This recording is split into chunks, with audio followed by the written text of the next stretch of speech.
बहुत समय पहले की बात है। महाभारत युद्ध की तैयारी चल रही थी। सारे योद्धा एक एक करके युद्ध भूमि की ओर बढ़ रहे थे। उसी समय एक महान वीर था, बर्बरी, जो गहिलोत वंश का था और घटोत्कच का पुत्र था। वो अपार शक्ति और तपस्या से सिद्ध 3 बाणों का स्वामी था। बर्बरी ने प्रतिज्ञा की थी कि वो महाभारत युद्ध में अवश्य भाग लेगा। उसके पास भगवान शिव से प्राप्त 3 दिव्य बाण थे। लाचता, पहला बाण, जिससे वो अपने शत्रुओं को चिन्हित करता।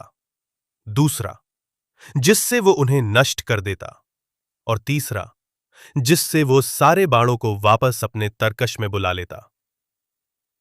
कहा जाता है कि वो केवल 3 बाणों से पूरी पृथ्वी पर विजय प्राप्त कर सकता था। जब बर्बरी कुरुक्षेत्र की ओर चल पड़ा, तो श्री कृष्ण ने उसकी शक्ति को जान लिया। उन्होंने साधु का वेश धारण किया और उसका मार्ग रोका। श्री कृष्ण ने उससे पूछा कि वो किस ओर से युद्ध करेगा।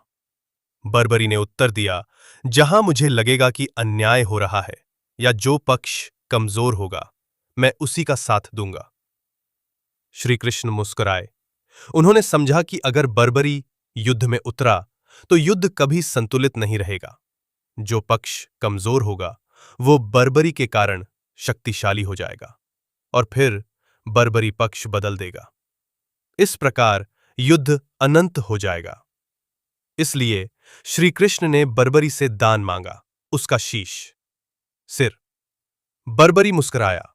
उसने कहा, अगर यही धर्म है और यदि मेरे शीश का बलिदान इस युद्ध की भलाई में है तो मैं पीछे नहीं हटूंगा।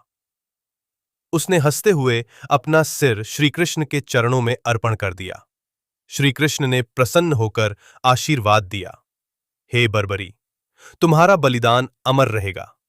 कलयुग में तुम खाटू श्याम के नाम से पूजे जाओगे। जो सच्चे मन से तुम्हें स्मरण करेगा, उसकी रक्षा तुम स्वयं करोगे।